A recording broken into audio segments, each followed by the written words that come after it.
a lady said, man, I was here last year and I thought, how could there be more? There is always more.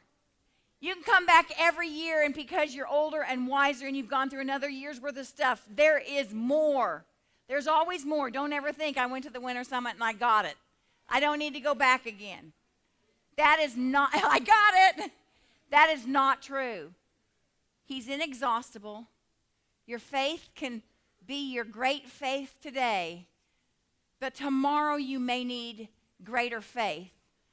I am so excited. God has brought Connie Hughes from Fort Worth, Texas. She's getting ready to talk to you about extreme faith.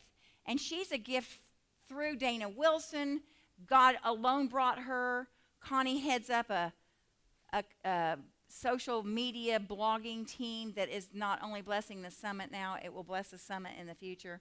We're delighted to have her here. She's a mother of 8 and a passionate woman of God. Connie Hughes from Fort Worth, Texas.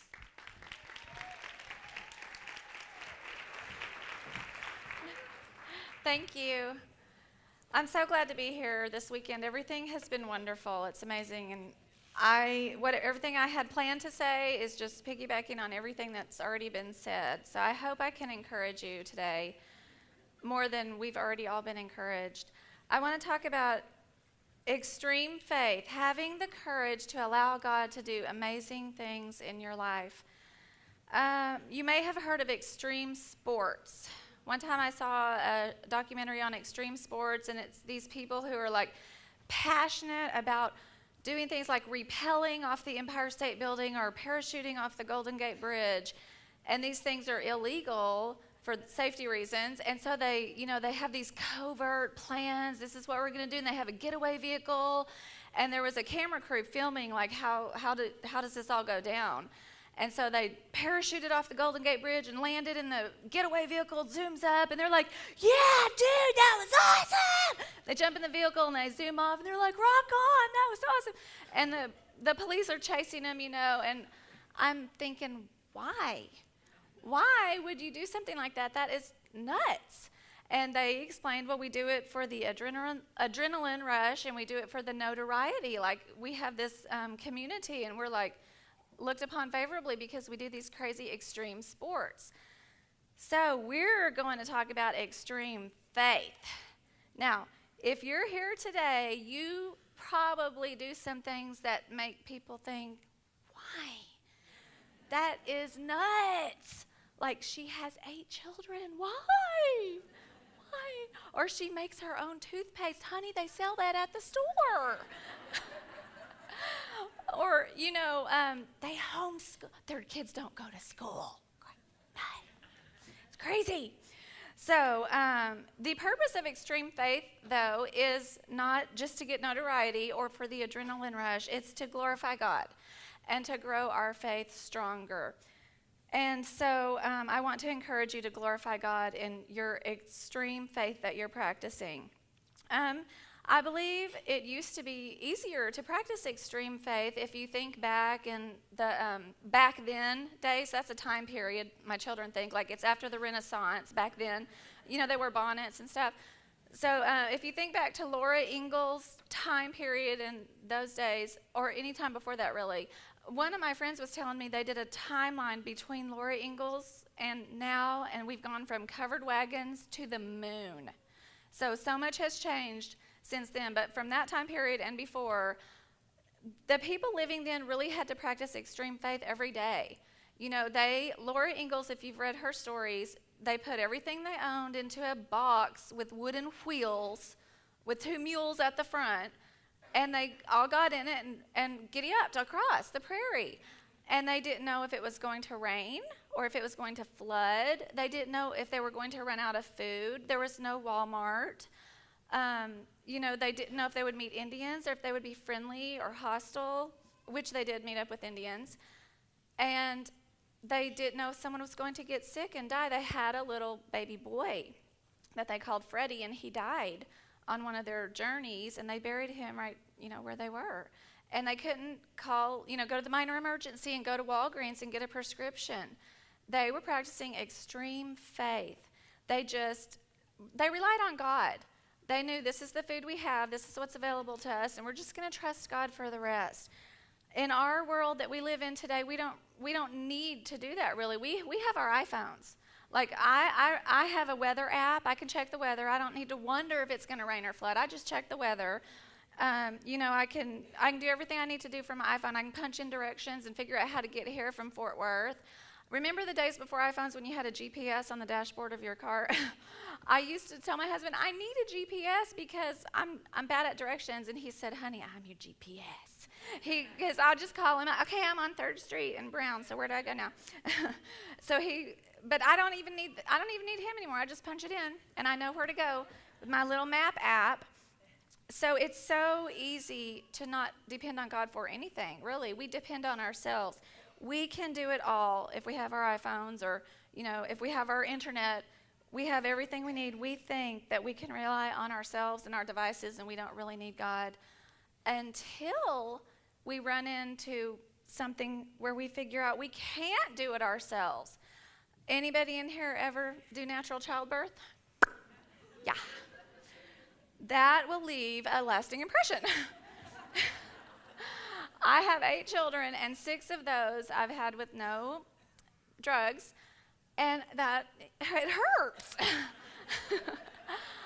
Okay, let's just get past this pressure that Bradley method teaches about. That is a bunch of bunk. It hurts, ladies.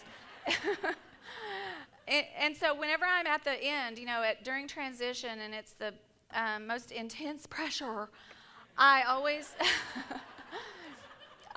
say, I'm not going to say these words, but I end up saying, I can't.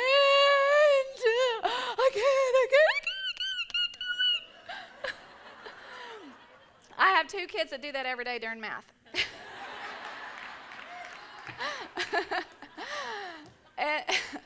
And my husband, every time, was right by my shoulder, whispering in my ear, yes, you can. You are doing it. Yes, you can. You are, and you were designed. Your body was designed to do it. And look, you're done. You did it. Yay! And then we're all happy. And then I'm like those extreme sports guys, yeah, awesome! So when we run into something like that, we realize, wait a minute, I can't do everything on my own. I just changed my mind. I thought I could handle everything, but here I am needing something bigger than myself. That's when we realize we need extreme faith. We need faith in God. It's easy to think, I can't. I'm not organized. I'm not patient. I was never good in math at school. I can't teach math to my kids. Especially when you see someone else who seems like she's got it all together. Well, I'm not as good as her. Obviously, she is doing an excellent job, and her kids are well dressed. Nobody's barefooted at Walmart. And I can't. I'm not that organized. And remember when Whitney Houston died a couple years ago? Has it been a couple years? So my teenager said, who is Whitney Houston, and why is everybody on Facebook saying R.I.P. Whitney Houston? And I said, oh, you have got to hear her voice. She's just got this phenomenal voice. So I looked up YouTube, and we found her singing the national anthem at the Super Bowl. And, it zoomed in close to her face. Gorgeous. I mean, every one of her teeth was uniform and white, and she was the picture of beauty. Tall, long legs, and, of course, her voice was beautiful. And I thought when I was watching that, if I had been born Whitney Houston, I could rock it for Jesus Christ. I would tell the Super Bowl organizers that I would sing the national anthem, and I would get out there and sing, Blessed be the name of the Lord. That's what I would do if I had been born Whitney Houston. But look, what am I? I cannot sing. I'm a terrible singer. I apologize to those people over there who heard me singing earlier. I'm short. I tried out for cheerleader in high school, and the judge wrote on my evaluation form 2 words, heavy thighs. Yeah, try getting over that when you're 14 years old. So, yeah, what can I do? I've got heavy thighs. Look what you gave me to work with, God. I can't sing. I'm short, and I've got heavy thighs. I mean, what am I going to do that's extraordinary? Nothing. So if we look to the Bible, though, we can see, and by the way, I do believe the Bible, God speaks to us in his word in the Bible, and we can see in the Bible that I heard Sally Clarkson say these words, God delights in using ordinary people to accomplish his extraordinary purposes. I wrote it down. I was like, yeah, I'm all in because I'm totally ordinary. I can do ordinary. I'm all in. I'm about that. So I started looking. Where are some ordinary people in the Bible? In Exodus chapter 3, God visits Moses in a burning bush and says, okay, I'm paraphrasing. You're going to go and talk to the Pharaoh and you're going to say, I want you to let my people go, and I'm speaking for God. But Moses said to God, who am I that I should go to the Pharaoh, that I should bring the sons of Israel out of Egypt? I mean, like, I've got heavy thighs. What can I do? Nothing. So 3 times God says, no, you're going to go to the Pharaoh. 3 times. And then the last time, Moses said to the Lord, please, Lord, I have never been eloquent, neither recently nor in time past, nor since you have spoken to your servant, for I am slow of speech and slow of tongue. I've never been organized, neither recently or in times past. I just think, God, it's kind of comical that Moses is telling this to God. Listen, I know you made me and all that, but you probably don't know this about me. I'm not all that great of a speaker. And then